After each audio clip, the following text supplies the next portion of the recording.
बर'फ सा आसामायन आफादनि बुंथिगिरि बिस्वजित दैमारिनि बाख्नायथाव हाबाफारि। आसामायन आफादनि बुंथिगिरि बिस्वजित दैमारिनि नाजानायाव बर'नि बायखोन्दा नेरसोना आसाम एसेम्बलि हाबनाय दरखंआव गायसनजाबाय। आसामायन आफादनि लांगोनायाव आसामनि गोजाम जारिमिनारि अन्थाइ खाम्फा बर'नि बायखोन्दा नेरसोन बेखेवनाय हाबाफारिखौ दिनै मावफुंबाय। बुंथिगिरि बिस्वजित दैमारिनि नांथाबनाय आरो नाजाथाबनायजों बर'नि बायखोन्दा नेरसोना आसाम आयेन आफादनि दरखंआव जायगा मोननो हाबाय। बेनि सायाव मा फोरमायगोन सारा? फोरमायनांगौथ' बिदि आरो मा बुंबावनो। आङो बे मोनसे गिदिर आंनि गोसोनि मिजिंमोन आरो मानव गेदेर चिफ मिनिस्टार बिथांजोंबो आं जेब्लाबो रायज्लायबाय थादोंमोन जे जोङो जेसे हागौ जोंनि आसामनि जि माखासे जारिमिनारि माने लंथाइ खुलिफोर दं आरो माखासे जोंनि गोसोखां नेरसोनफोर दं, बायखोन्दा नेरसोनफोर दं, बेफोरखौ जोङो प्रटेक्ट खालामनांगौ, प्रिजार्भ खालामनांगौ, ओमफ्राय मोनसेया प्रमट खालामनांगौ, माने फोसावनांगौ आरो जाहाथे बयबो जोंनि आसामनि बागै मोनथियो।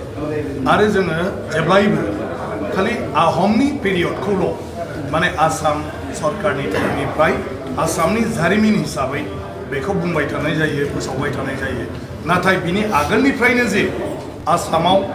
आसामनि थागिबिफ्रा रायजो जाबोदों, रायजो खुंबोदों, बे समाव राजा महाराजा दंमोन, बेफोर बाथ्राफोरखौ जेब्लायबो बुंनाय जाया, जायनि फोरमाना दाबो जेरावबो दायो नुजागासिनो दं। बरन्स महाभारतनि सम जेराव असुरफोरनि बाथ्रा बुंदों, नरकासुरमोनखौ, बान राजा बानासुरमोनखौ, बेफोरनिबो गासिबो जिखिनि माने बायखोन्दा नेरसोन बे दाबो दंसै।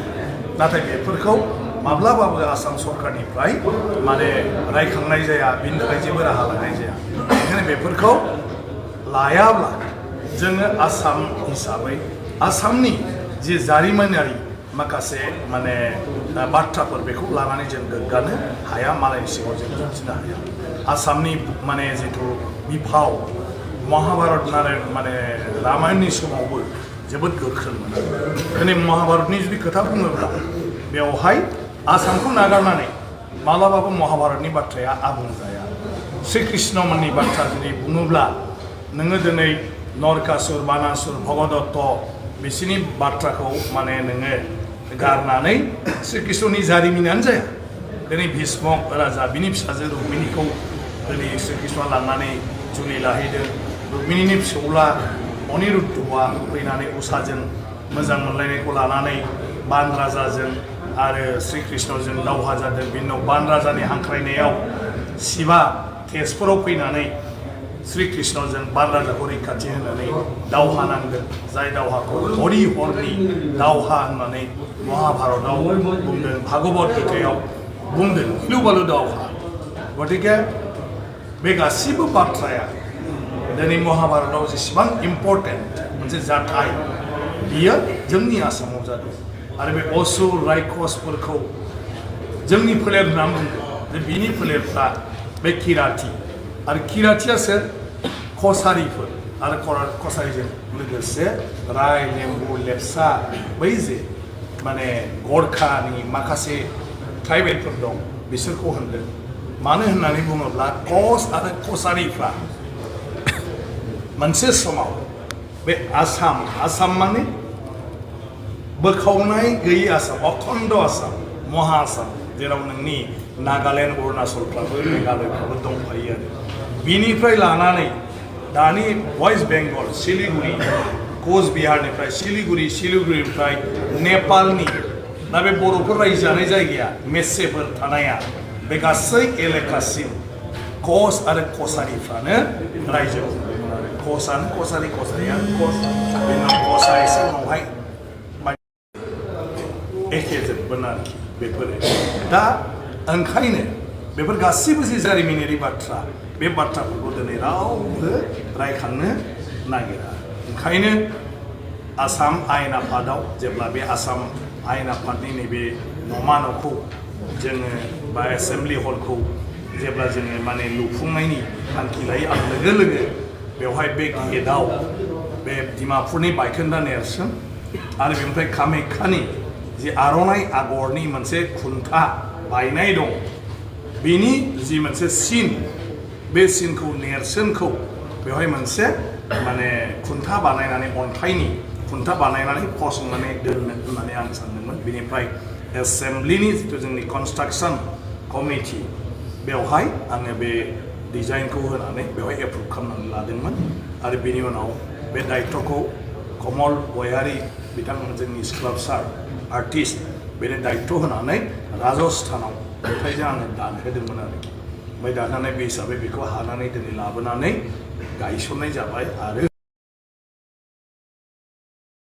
मन्थ्रिनि आखाइजों बेखेवनाया मोनसे गनायथि सरकारनि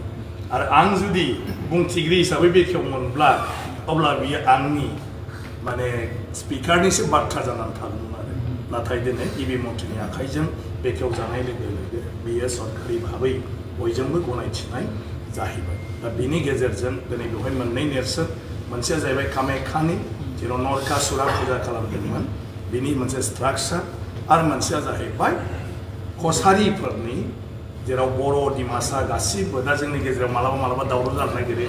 डिमासाया जोंनि बर'फ्राबो जोंनि बे बर'निबो डिमासानि राजा गबिन्द चन्द्र जोबथा राजा बेखौनो डिमासाया जोंनि नंगौ बियो बे जायगानिमोन खिन्थु बे जोंनिबो राजामोन आरो जों एखेमोन मोनसे समाव जोंनि रावफ्रा एखे ओंखायनोथ' जयभद्र हागजेना बे रावखौ मोनसे थुनलाइ सोरजिजानाय राव थुनलाइयारि राव लिरनाय राव हिसाबै जोङो महर होनांगौ होननानै बेखौ फेहेरनांगौ होननानै सतीश बसुमतारी मानगेरे बिथांमोनजों ज' लोगो नांनानै बर' थुनलाइ आफादखौ बासुगाव जोनोम होदोंमोन 1950 बे समाव खुनु डिमासा बर' बायदिसिनानि बाथ्रा गैयामोन आरो बे समाव बर' रावा गासिबो एखे बबावबा सानजारि बबावबा दैखं खोलारि बबावबा गवालपारा बबावबा डिमासा बबावबा माने नोङो लालुं बे गासिबोफ्रानो गार' राभा दा बयनिबो रावानो बे समाव डाइलेक्ट हिसाबै थारमाने एखेद्राय नङा खिन्थु बयबो बुजिलायजोबोमोन आरोखि ओंखायनो बेवहाय कसारिनि राव हिसाबै बड' राव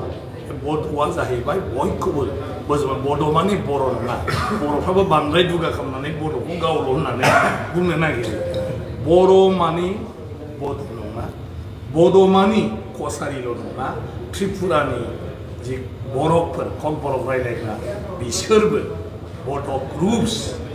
आरो बे जाहैबाय जों लिंगुइस्टिक ग्रुप बड' रावारिफोर जों गासिबो गतिके बड'आ कसारि आरो त्रिपुरासानिबो सायाव आरोखि बांलादेशनि नेपालनि मेचेफोर गासिबो बेखौ बोनजोबो बड' सोदोबा बड'नि उनावसो जों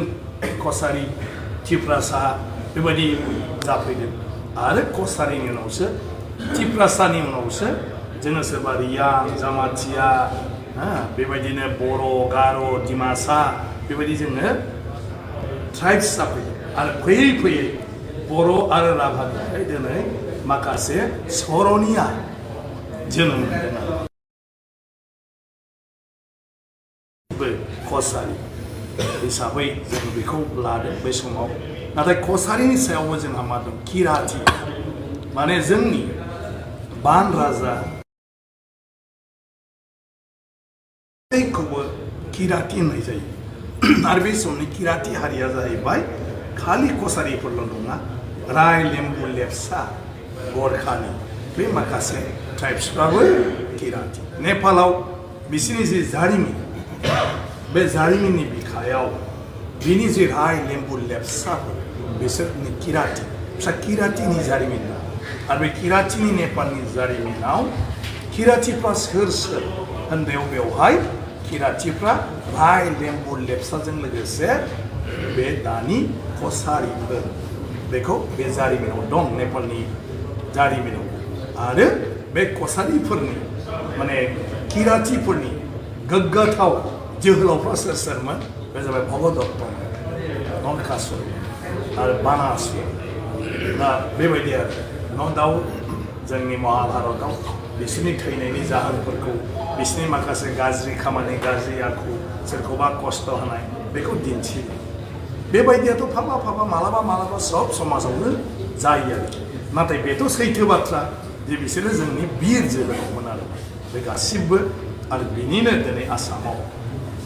बंस हिसाबै दिनै माखासे मानसिफोरखौ दा जों महाभारतनि बै जाथायफोरखौ नागारनानै रामायणनि बै जाथायफोरखौ नागारनानै कसारी समनि बै बे कसारीनि खुंनाय 10th सेन्चुरि आहमना जाहैबाय 12th सेन्चुरि उनावसो आरो बेखौ गासिबखौबो नागारनानै खालि जोङो आहमनिखौल' लायो बेवहाय आसामनि जारिमिना बेरखाङा आरो आसामनि जिथु जोंनि सोदोमस्रि आरो हारिमु बेखौ बेजोंनो जोङो बुंनानै मालायनो दिन्थिनो हाया गतिके जोंनि सभ्यता संस्कृति सोदोमस्रि आरो हारिमु होननानै बुङोब्ला जोङो बान राजानिफ्राय लानानै दासिमखौ बुंनांगोन ओंखायनो आसाम आयेन आफादाव आं नाजादों जे बेबायदि गासिबो जि मनिउमेन्ट्सफोर दं हाबा बुस्थुखौ लाबोनो हायाब्लाबो बेबायदि महरखौ बानायनाय आरो बे फट'फोरखौ बेवहाय गेलारि खालामनानै जाहाथे बेरायदिनो फैनाय मानसिफ्रा